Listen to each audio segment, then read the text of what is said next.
నిన్న మొన్న మాట్లాడుతున్నారు వాళ్ళు 3 నెలల 6 నెలల కేసీఆర్ మళ్ళీ ముఖ్యమంత్రి అవుతాడు ఈ ప్రభుత్వాన్ని పడగొడతామని.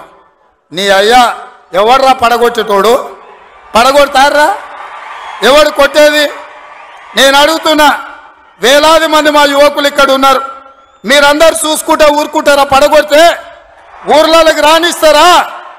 ఊర్లలో ఎవడన్నా ఈ ప్రభుత్వాన్ని పడగొట్టాలన్న ఆలోచన చేస్తే మీ ఊర్లో యాప చెట్టుకు కోదండం వేసి కొట్టండి, లాగుల తొండలు ఇడవండి. ఇది ప్రజలు ఎన్నుకున్న ప్రభుత్వం, ప్రజలు ఆశీర్వదించిన ప్రభుత్వం, ప్రజల కోసం పనిచేస్తున్న ప్రభుత్వం.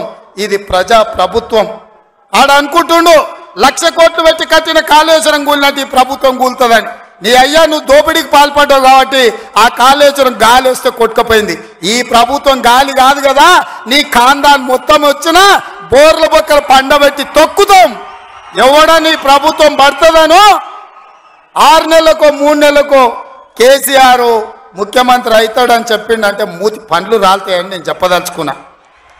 ఇంకా మన చూసిన నిత్యానంద స్వామి అని ఒక ఆయన ఉన్నాడు, తెలుసు కదా మీకు అందరికీ. ఆయన ఇక్కడక్కడైతే లాభం లేదని పోయి ఎన్నో దీవి కొనుక్కొని దానికి రాజు అని ప్రకటించుకున్నాడు. ఇక కేసీఆర్ సంపాదించిన అక్రమ సంపాదన ఉంటే పోయి ఏమన్నా అడవిలో పోయి ఎక్కడన్నా పోయి దీవులలో పోయి దీవి కొనుక్కొని దానికి రాజు అని ప్రకటించుకోవాల్సిందే, లేకపోతే ఆయన ఫామ్ హౌస్కి ఆయన ముఖ్యమంత్రి కావాల్సిందే తప్ప ఈ తెలంగాణ రాష్ట్రానికి మళ్ళీ జన్మలో ముఖ్యమంత్రి కాదు కదా, మంత్రి పదవి కూడా కేసీఆర్కు రాదని నేను చెప్పదలుచుకున్నా. నువ్వు చేసిన పాపాలకు నువ్వు పాపాల భైరవుడివి.